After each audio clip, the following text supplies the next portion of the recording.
আসসালামু আলাইকুম রহমতুল্লাহি ওয়া বারাকাতুহু। সম্মানিত দর্শক, মধ্যপ্রাচ্যে যে যুদ্ধ, ইরান এবং আমেরিকার যুদ্ধ, এই যুদ্ধ এখন সম্ভবত ফয়সালার জন্য পৃথিবী থেকে আসমানে চলে যাচ্ছে। এবং এই যুদ্ধের ময়দানে এমন কিছু ঘটনা ঘটছে প্রায় প্রতিদিন।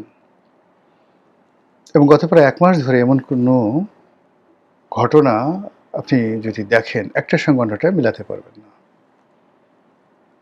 যখন যুদ্ধ শুরু হলো তখন দম্ভ ভরে আমেরিকা এবং ইসরায়েল বলল যে এই যুদ্ধ বড়জোর ৪৮ ঘন্টা চলবে।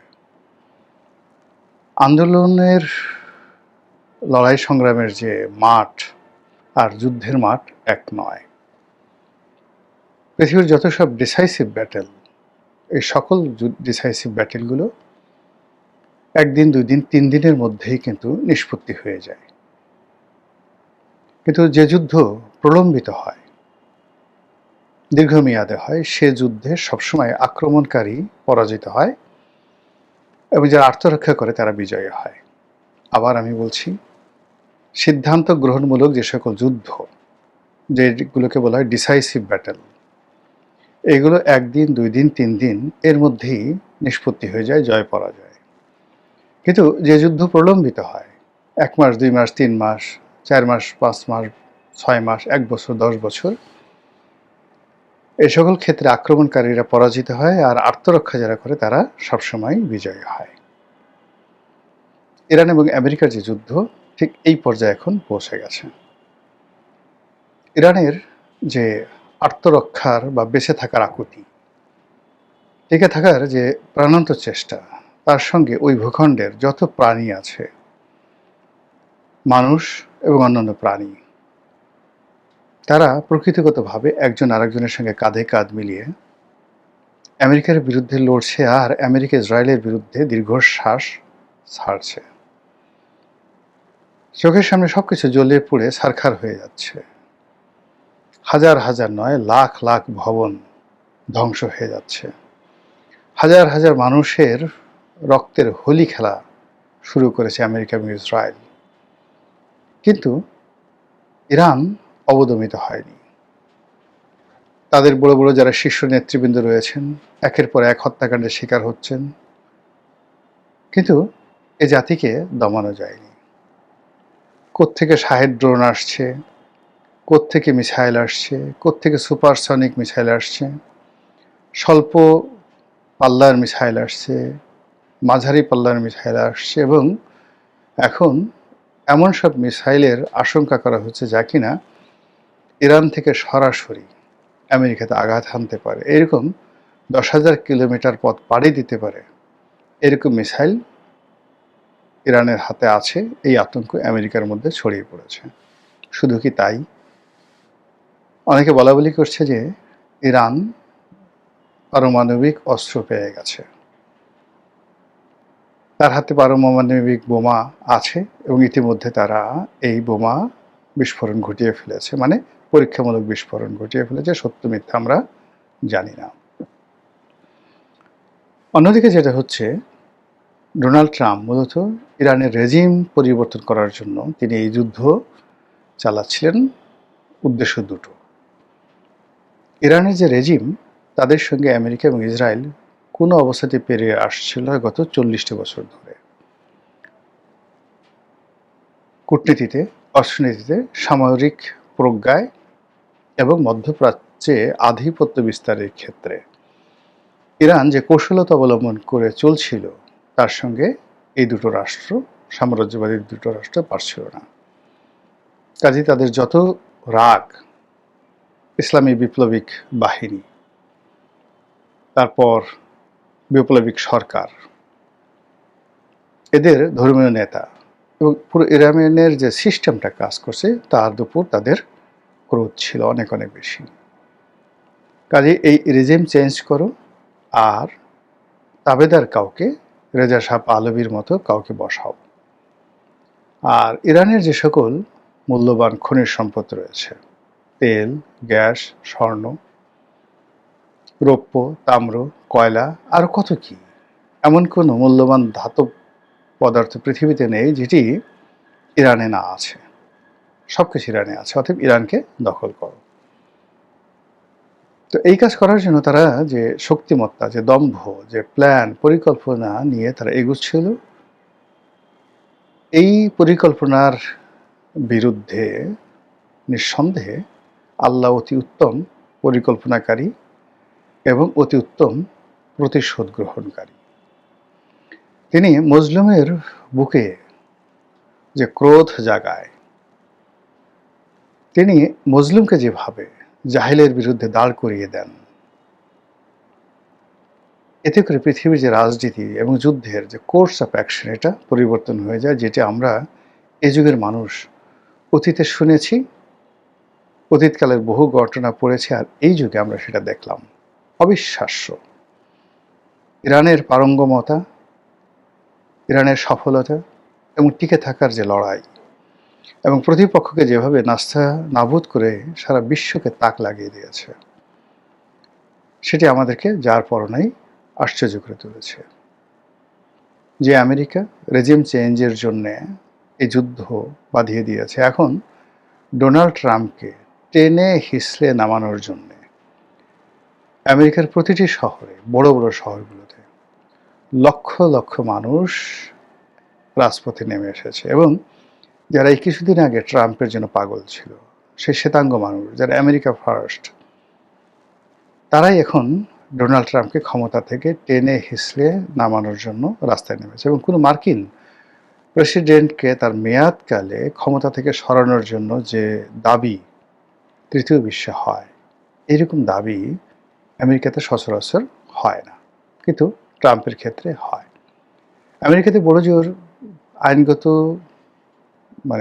পদ্ধতির মধ্যে থেকে কাউকে কাউকে ইমপিচমেন্ট করার, সেই প্রেসিডেন্টের পদ থেকে তাকে বহিষ্কার করার যে দাবি অতীতে হয়েছে, কয়েকজনকে বহিষ্কার করা হয়েছে, কিন্তু গণ অভ্যুত্থান ঘটিয়ে, সামরিক অভ্যুত্থান ঘটিয়ে কোনো প্রেসিডেন্টকে ক্ষমতাচ্যুত করার ইতিহাস আমেরিকাতে নেই। কিন্তু এটা এখন ট্রাম্পের জন্য বিস্ফোরা হয়ে দেখা দিয়েছে। এবং আমেরিকাতে যদি বাংলাদেশের মতো এরকম গণ অভ্যুত্থান হয়ে যায়, শ্রীলঙ্কার মতো হয়, পাকিস্তানের মতো হয়, যেখানে তারা ডিপ স্টেট পলিসির মাধ্যমে অনেক খেলাধুলা করেছে, এটা এখন তাদের জন্য বুমেরাং যদি হয়, তাহলে তোমারে বুদ্ধি বেজে গোকুলে বাড়িছে সে, বা অন্যের জন্যে কবর খুঁড়লে সেই কবরে নিজেকেই মরতে হয়। এই অপ্তবাক্য এখন আমেরিকার জন্য অপরিহার্য হয়ে পড়ছে। তো যেটা বলছিলাম, যুদ্ধের দামামা বাজছে, চারিদিকে কান্না, আর সেই যুদ্ধের উত্তাপ সারা দুনিয়াতে ছড়িয়ে পড়েছে। আমরা যারা বাংলাদেশে আছি, আমরাও খুব সুখে নেই। আমাদেরকে আতঙ্ক তাড়া করেছে, বেঁচে থাকার আতঙ্ক।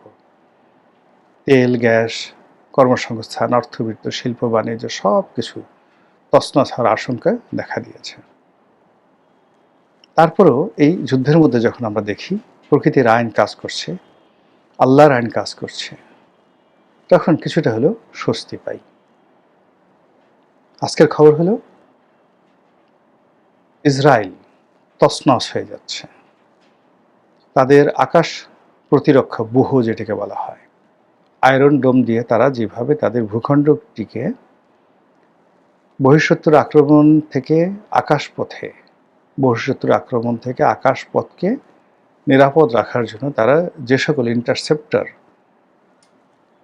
মোতায়েন করেছে, অটোমেটিক ক্ষেপণাস্ত্র, automatic drone, automatic fighter plane, এগুলো সব তারা তাদের সীমান্তে মোতায়েন করেছে। ফলে আপনি যে কোনো জায়গা থেকে যদি একটা তীর ছুঁড়েন, একটা গুলি ছুঁড়েন, একটা বন্দুক ছুঁড়েন, একটা প্লেন যদি সীমান্ত দিয়ে অতিক্রম করতে চান, একটা টর্পেডো ছুঁড়েন সমুদ্র থেকে, একটি যাকে বলা হয় ক্ষেপণাস্ত্র ছুঁড়েন, ওটা অটোমেটিক সীমান্তের কাছাকাছি আসার সঙ্গে সঙ্গে ইন্টারসেপ্ট থেকে যে অস্ত্রটি দরকার সেই অস্ত্রটি গিয়ে সেটা আকাশে ওটাকে শেষ করে দেবে। এই যে ব্যবস্থা, পৃথিবীর মধ্যে সবচেয়ে সুরক্ষিত ব্যবস্থা ইসরায়েলে ছিল, এবং এটার নাম তারা দিয়েছিল আয়রন ডোম। পুরো ব্যবস্থা ভেঙে পড়েছে। এখন অনায়াসে শুধুমাত্র যে ইরানের ক্ষেপণাস্ত্র ঢুকতে পারছে তাই নয়, হুতিদের ক্ষেপণাস্ত্র, এরপর হিজবুল্লাহর ক্ষেপণাস্ত্র অনায়াসে ইরানের আকাশ থেকে নয়, অন্যান্য দেশ লেবানন থেকে, ইয়ামেন থেকে সেইগুলো ইসরায়েলের আকাশে প্রবেশ করে তছনছ করে দিচ্ছে ইসরায়েলের সব কিছু। প্রথম দিকে যুদ্ধে হিজবুল্লাহ জড়ায়নি, হুতিরা জড়ায়নি, এখন তারা সরাসরি জড়িয়ে গেছে এবং ইসরায়েল তার স্থল বাহিনীকে তারা লেবানন অভিযানে পাঠিয়েছে এবং আপনারা জানেন যে অতীতকালে এই কাজ করে তারা যথেষ্ট সফল হয়েছিল। তারা একবার সিরিয়ার সাথে যুদ্ধ করেছে, লেবাননের সাথে যুদ্ধ করেছে, মিশরের সাথে যুদ্ধ করেছে, ফিলিস্তিনের সাথে যুদ্ধ করেছে, জর্ডানের সাথে যুদ্ধ করেছে এবং প্রায় সবার ভূমি তারা দখল করে নিয়েছিল। পরপর 4টি যুদ্ধ হয়েছে, আরব ইসরায়েল যুদ্ধ।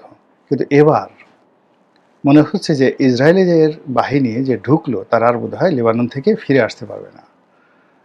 ইরানের সেনাবাহিনীর যারা মুখপাত্র তারা বলেছেন যে যদি আমেরিকান সৈন্য আসে তাদেরকে কেটে কুটি কুটি করে সমুদ্রে ফেলে দেওয়া হবে হাঙ্গরের খাদ্য হিসেবে।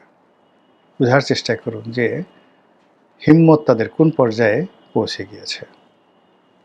তো যেটা বলছিলাম, এখনো পর্যন্ত যুদ্ধ আকাশপথে আছে, এখনো পর্যন্ত যুদ্ধ সমুদ্র পথে আছে এবং সেখানে ইরানের যে পারঙ্গমতা এবং তাদের যে সকল প্রক্সি গ্রুপ রয়েছে, হুতি এবং যারা হামাস এখনো যুদ্ধে আসেনি, হুতি এবং হিজবুল্লাহ, তারা যে সাহস দেখাচ্ছে, শক্তি দেখাচ্ছে, পুরো ইসরায়েলকে তছনছ করে ফেলছে।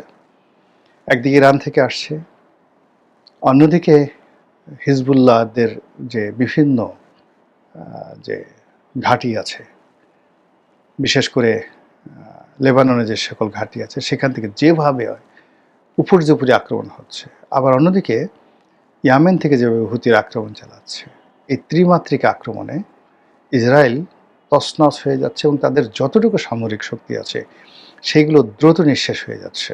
ইসরায়েলের সেনাবাহিনীর প্রধান আমরা দেখলাম, সত্য মিথ্যা জানি না, তিনি কান্না করছেন যে এই বাহিনী ভেঙে পড়ছে, যুদ্ধ করার মতো আমরা সৈন্য পাচ্ছি না, বাহিনীতে সৈন্যের অভাব বা ঘাটতি দেখা দিয়েছে। ইট মিনস সেনাবাহিনী থেকে অনেক সদস্য পালিয়ে গেছে, হয়তোবা অনেকে মারা গেছে, অনেকে আহত হয়েছে। আর রিজার্ভ সৈন্য বলতে ইসরায়েলি নাগরিকদেরকে যেভাবে সামরিক প্রশিক্ষণ দিয়ে যুদ্ধের ময়দানে নামানোর যে প্ল্যান ছিল সেই প্ল্যানটাও ফেল করেছে। আল্লাহ উত্তম ফয়সালাকারী। এই যুদ্ধে ইরানের বিজয় হোক, ইসরায়েলের পরাজয় হোক, আমেরিকার পরাজয় হোক, এই খবর শুনে এবং এই দৃশ্য দেখে আমরা যেন একটু স্বস্তি পাই। আসসালামু আলাইকুম রহমতুল্লাহি ওয়া বারাকাতুহু।